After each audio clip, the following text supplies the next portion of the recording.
નમસ્કાર બીબીસી ગુજરાતીમાં તમારું સ્વાગત છે. હું છું દીપક. આજે આપણે આ વિડીયોની અંદર વાત કરીશું કે ગુજરાતમાં ફરીથી આપણે ત્યાં જે છે પવનોમાં ફેરફાર થશે, એના કારણે હવામાનમાં ફેરફાર થશે. તો કયા પ્રકારના હવામાનમાં ફેરફાર થવાના છે, આપણે ત્યાં વરસાદ પડવાની કોઈ શક્યતા છે ખરી, એની પણ આપણે વાત કરીશું. એની સાથે સાથે આપણે એ વાત કરવાના છીએ કે આવનારા દિવસોની અંદર જે છે એ ગુજરાતમાં ગરમીની સ્થિતિ શું રહેવાની છે. અત્યારે રાહત મળી છે, પરંતુ ફરીથી ગરમી વધશે, શું થવાનું છે એની આપણે આ વિડીયોની અંદર વાત કરીશું. તો જે લોકો અમારો વિડીયો જોઈ રહ્યા છે, સૌથી પહેલાં તમને વિનંતી છે કે તમે યુટ્યુબને સબસ્ક્રાઇબ કરી દેજો, ફેસબુકને લાઇક કરી દેજો, કોમેન્ટ કરજો, વિડીયોને શેર કરી દેજો, અને બીજું કે તમે અમારી જે વોટ્સઅપ ચેનલ છે એને જોઈન કરી લેજો. હવે આપણે શરૂઆત કરીએ વિડીયોની કે ભાઈ અત્યારે જે છે એ સ્થિતિ એ પ્રકારે છે કે એક વેસ્ટર્ન ડિસ્ટર્બન્સ જેની આપણે વાત કરતા હતા, એના કારણે ઉત્તર ભારતમાં ને કેટલા બધા વિસ્તારોની અંદર વરસાદ પડ્યો. એ જે છે એ વેસ્ટર્ન ડિસ્ટર્બન્સ હવે આગળ વધી અને અહીંયા પહોંચી ગયું છે, બરાબર. એટલે અહીંથી આ રીતે આગળ જતું રહ્યું છે. અહીંયા જે લો પ્રેશર એરિયા હતો એ વિખેરાઈ ગયો છે.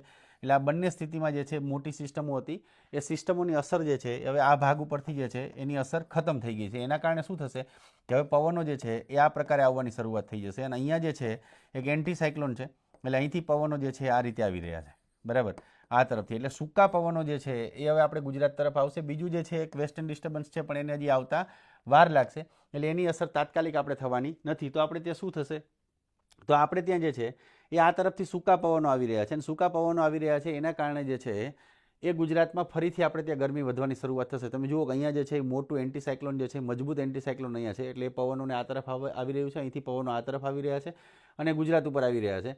એના કારણે આવનારા દિવસોની અંદર આપણે ત્યાં ગરમી વધશે. પવનની ગતિ જે છે, પવનની ગતિમાં હજી પણ આપણે ત્યાં વધારો રહેશે, પરંતુ 17 તારીખે જે છે એ પવનની ગતિ ગુજરાતના મોટાભાગના વિસ્તારોની અંદર જે છે એ વધી જશે. કેટલાક વિસ્તારોમાં 30થી 40 કિલોમીટર, 50 કિલોમીટર પ્રતિ કલાકની ઝડપે જે છે એ ક્યારેક ક્યારેક પવન ફૂંકાવાની શક્યતા આપણે ત્યાં દેખાઈ રહી છે. એટલે પવનની ગતિ વધારે રહેશે, પરંતુ આપણે જે છે એ 17-18 તારીખની આજુબાજુ જે છે એ પવનની ગતિ વધારે રહેશે, અને લગભગ જે છે એ 17 તારીખથી શરૂઆત થશે તો 20 તારીખ સુધી એ જ પ્રકારની સ્થિતિ રહેશે. કારણ કે મજબૂત એન્ટીસાયક્લોન જે છે એ ગુજરાતની બાજુની અંદર, અરબી સમુદ્રની સિસ્ટમ જે છે એ ગુજરાતની બાજુમાં અહીંથી જે છે એ બાજુમાં છે, અને એના કારણે જે છે પવનો આપણે ત્યાં વધારે ઝડપથી આવશે.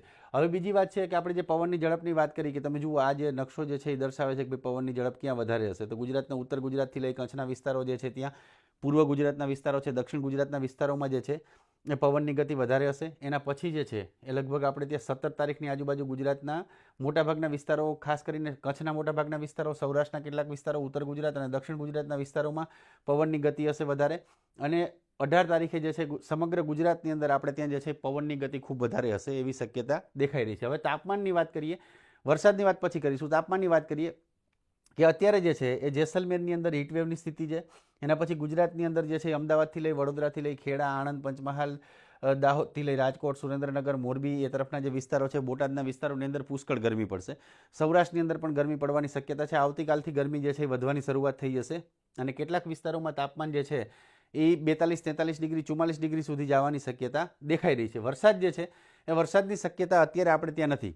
આપણે જે વાત કરી કે બે સિસ્ટમો હતી, એક વેસ્ટર્ન ડિસ્ટર્બન્સ એ આગળ વધી ગયું છે, લો પ્રેશર એરિયા અહીં હતો એ વિખેરાઈ ગયો છે. એટલે આ બંને સ્થિતિની અંદર ગુજરાતમાં આવનારા 3-4 દિવસ સુધી આપણે ત્યાં વરસાદની શક્યતા દેખાતી નથી. પરંતુ જે હવામાન પલટાવાનું છે, પલટાવાની શક્યતાની વાત આપણે જે કરી રહ્યા હતા, ફેરફાર આવશે, એટલે પલટાવા કરતાં ફેરફાર આવશે.